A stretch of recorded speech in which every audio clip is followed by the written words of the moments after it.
This segment is brought to you by Terrebonne Ford, built Ford tough.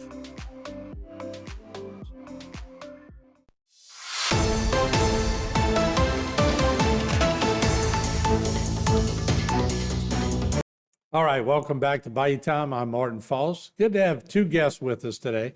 We're going to talk about a topic that I know a lot of you may have heard about, but really don't know a lot about, including myself. So I'm going to be educated today.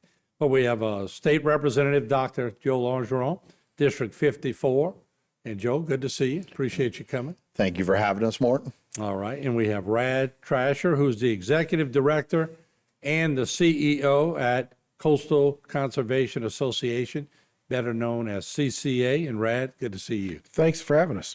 All right, so good buddy Kurt Marcella and Jeff W. and all them was sending me footage the last month, and I'm watching these big ships, come in, the Menhaden ships, Pogey boats, and I'm watching all this, and they were looking at them, and I'm going, man, this just looks like they're very close. And so I started looking into it. I said, we really got to start talking about this because it's something that a lot of people want to talk about, especially fishermen and all that. And in fairness, we are for the other side. If you're on the other side of this equation, we want you to know that you're always welcome to come on and talk about it. We do that on every issue that we cover. So you're more than welcome to come on and talk about it. So Joe, let me start with you.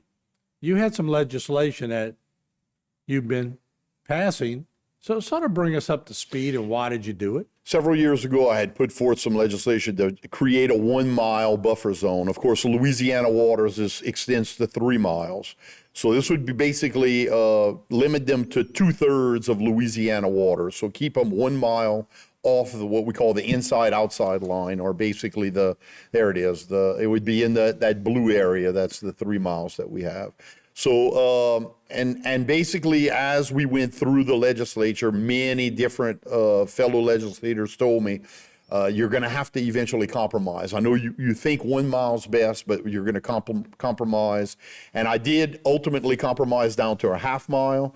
I got it through the House committee, House floor, and then whenever I went to the Senate committee, Natural Resources, presented all the same scientific arguments why there's isolated depletion of forage fish. They're catching a lot of the fish that now Menhaden itself, I should say, is a pelagic species, meaning it's ocean going, and they very quick to say how they only catch about 2% of what's in the Gulf. So they're not overfished. That's a term that they love to use. Like, we're not overfishing it, but you are fishing it in very, very shallow waters, a pelagic species, an open water species, but you're fishing next to where coastal species like redfish, trout, and other things are that we That was my question, if they have a quota on, is that Pogey? Pogey. They don't have a quota. Okay, so if they, but even if they did or whatever, and they're running those nets in redfish territory where the redfish are, I guess it's, how do you draw the line? Because they're going to damage other species by being there. What's the line is 5% by weight is their legal line, and they're showing that they're doing about a little over 3.5, about 4% by weight of what they catch is something other than the Menhaden. Back to the legislature, ultimately it died. Even the 1/2 mile died in the Senate Natural Resources. The senator that's the chairman is from Abbeville, where one of the Pogey plants are. So a little politics played into there. Fast forward a couple of years, they had a couple of incidents in Holly Beach near Cameron and to the west, where they had a net rip, and they put a lot of dead pogies and other fish on the beach. And I believe it was the Wildlife and Fisheries Commission basically said, we need y'all to be at a 1/2 mile. So the Wildlife and Fisheries Commission started the paperwork to give them a mile buffer. I stand corrected.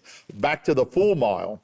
And then as our governor got elected and seats changed on the commission, there was a compromise. I think you were in I did not attend the compromise meetings, but the compromise was a 1/2 mile. And if they held to it, there would be no other action or legislation. And that's where we've been. We've been at this 1/2 mile buffer Well, Rad, up until let me now. bring you into the equation here, because I was reading that it was a quarter mile. I'm sort of confused now.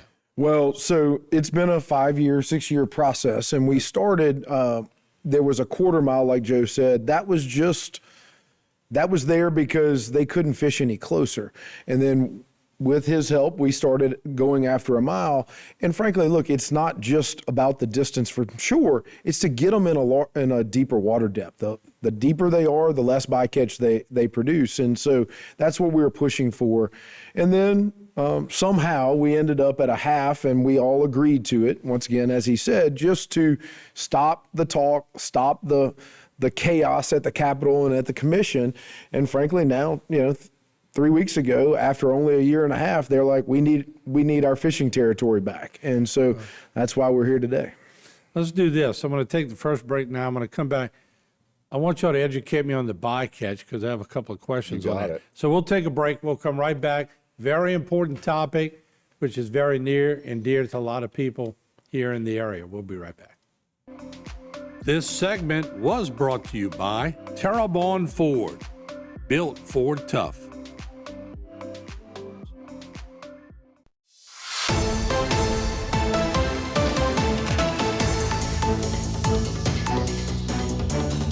All right, welcome back. And Kurt Marcella just handed me something that's very important. We'll talk about it. But once again, I have State Representative Joe Longeron, District 54.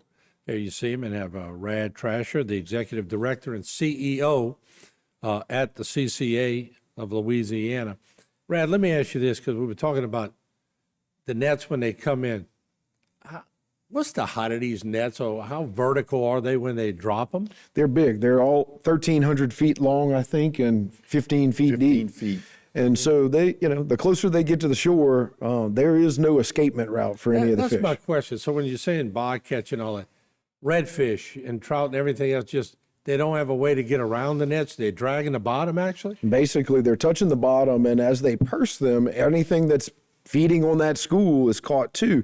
And look, one thing to keep in mind about bycatch, it's getting talked about a lot, but the kicker is we're talking about 5%. As Joe said, they only do 3.5, which sounds okay. But the kicker is they're doing over 1 billion pounds of business. 5% or 3.5% is a whole lot of poundage of bycatch, unintended catch. And this was a study by Mr. Segrera, the chairman of the commission. He said, studying the numbers reveals the bycatch totals include 240 million speckled trout, 80.592 million croaker, 24.75 million white trout, 11.7 million spot, and 5.7 million white shrimp retained in the total catch. Then add in 22,000 redfish killed and another 8,354 redfish retained, and the study doesn't paint so rosy a picture. And he said you could go on with adding another species like Spanish mackerel, hardhead catfish, flounder, and sharks. These numbers, Joel, are, when you look at them, They're large. they're impressive numbers. They're big. Correct. If you really want to know the truth of it, the amount of menhaden that they catch, if you add up every other seafood product in Louisiana, add up every pound of shrimp, oysters, crab, crawfish, turtle meat, frog meat, snapper, grouper, everything else, everything all added up, it adds up to the same amount of menhaden that they catch. So what happens with all of that? They're coming here, basically. You said there is a need for some of the things they do. You've Absolutely. admitted that. Yep. You said it. Omega-3 fish oil, Right. fish protein, goes into gator feed. It goes into fish pellets that they feed large fish farms. Goes into the crawfish bait that I feed my crawfish. So the argument really falls into the gray area. Correct. Yeah. If they're using a 15-foot tall net, that's, like you said, about 1,500 feet long. That makes basically a 500-foot diameter circle and 15 feet tall. And if they're fishing in 30 feet of water, then there's the predating fish Like the Menhaden don't school on their own. They only school and they only put out the nets whenever something's trying to eat them. So there always is something in there causing them to school. And if you have that freeboard, I call it, underneath, then that predator could get out. But if they move so close to the beach that they're in 14 feet of water and the floats are at the surface and the weights are touching the sand at the bottom, everything they put the net around, nothing can escape. Everything's going to get interacted. So the pogie are really the low end of the food chain. Everything that's chasing them is subjected to the net. So I'm listening to you in the beginning. You said you were making progress, but then all of a sudden it gets to the Senate level. Do we have a lot of lobbying going on here? Ooh, it's a big industry with a lot of profits. And you're talking a giant industry. So yeah, I mean, we all know, especially here in Louisiana, if there's money to be made, there's probably lobbyists pushing the agenda for sure. How long has this been going on? I mean, the industry's been around for hundreds of years. The big fights have been probably in the last decade. You've had some transitions between the companies. They used to be locally owned, and now they've sold out, and the problems just have gotten bigger and bigger and bigger.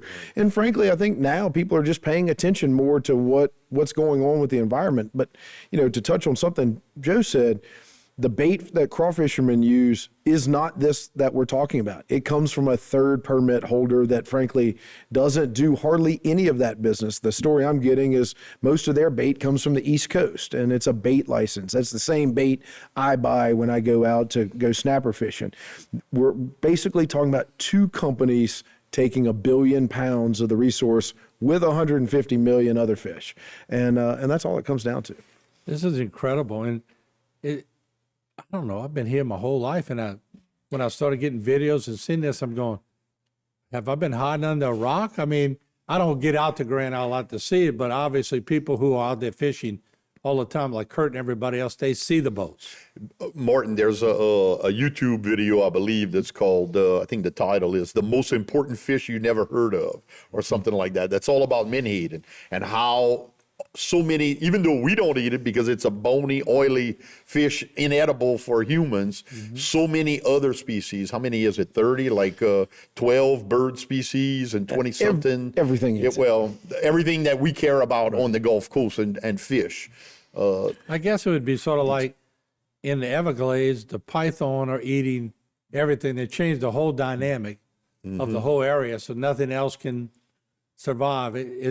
Is this sort of what we're talking about here, that if you're killing off a big part of the chain of... I don't think they're an invasive species. They're native to the Gulf. It's just that with the ownership... Talking about the nets being the invasive species. The ownership having gone to being one South African company and one Canadian company, they have changed their methods. They've come closer to the beach.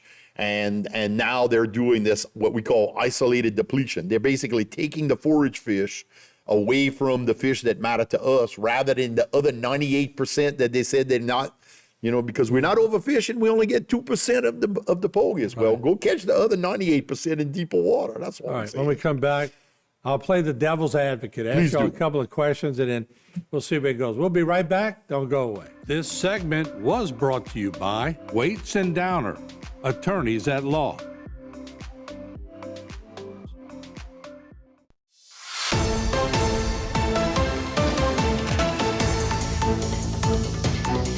All right, welcome back, and we are talking, I guess, pogie boats for everybody to understand what we're talking about. When we start using Menhaden and everything else, everybody's going, what are you talking about? Pogie boats. All right, okay. Joe, let me come to you.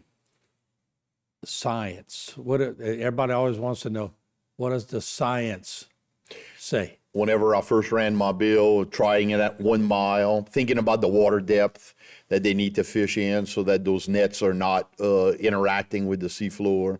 You're going to have to, I was told you had to compromise to a half mile. And then eventually in that Senate meeting, it was like, you're pulling this out of the air, these numbers. There's no science to it. Well, fortunately, we did get a grant to be able to put scientists on the boat, ecological marine fishery studies people. And we now have what's called the LGL Gulf Menhaden bycatch study. When that Senator Brett Atlanta got you $1 million or whatever? For That's the study? right. Now, thanks to Senator Brett Arland, whenever he was in to be able to fund that. That was around the 2023 timeframe, and then in 2024, it was maybe earlier than that, because I remember recovering from Ida and talking to the people that were devising what would be looked at, in the study. It was while we were recovering from Ida, so that was 2021, late 2021. But anyway, it was done in 2024, the actual monitoring, and the results are now available. All right. Brad, let me ask you this, because a lot of people, next question that always comes up is, well, we're supplying all these jobs, blah, blah, blah. But sports fishermen, they should be counted in this equation too, because economic impact of a sport fishing group is pretty extensive too. Look, the latest study we saw, we produce $3.7 billion below I-10 annually. And so it is a big group. You're talking about charter fishermen, the marinas, the hotel rooms, you name it. Most of our coastal communities don't exist without recreational fishermen. Mm-hmm. And frankly, they talk about all their jobs, but under the disguise of two companies being in a competitive environment, they don't even publish their data. No one knows what these people are making, how many jobs they actually have. They won't open their books. But I can tell you, it's nothing close to the recreational fishing sector. I saw 7,400 compared to 2,000. Was that a latest number? So the recreational boating and fishing arena is still massive when you put them all together. How tough is it going against companies like, and once again, we invite them on. Mm-hmm. I want to hear them. I want to hear their story. But how tough is it? How intense does it get? I'm not sure I should answer that, but yeah, I want to hear it. It's intense. I mean, these companies are huge, and they're supplying other huge companies with this product. And so it's a major industry, whether you want to tackle healthcare or insurance or anything else. That's what we're trying to tackle right now, but it's for the good of the citizens as well as the good of the ecosystem. They're not being good stewards of the resource. And unfortunately, they're trying to make a pile of money on our natural resources. Joe, from the legislative sector, mm-hmm. I mean, we all know when you go to these meetings and committee meetings, somebody will go, Joe, you need to rethink this because, this is, you getting a lot of that on this issue? Well, we did that whole cycle, and then they messed up, and we had that compromise, and we were all happy with the compromise. The half mile. With the half mile. But then a couple of weeks ago, they put some dead, I think there's one guy that recorded 93 dead redfish on the beach in Grand Isle. Now, you can't say it. It definitely came from the Menhaden industry, right. But there we go. Got some pictures anyway. Right. But, it's assumed that that's where they're from. And well, we couldn't prove it, right? Yeah. Right. And I started getting a whole bunch of calls, and you got to do something. You got to push them back. And I've tried that before.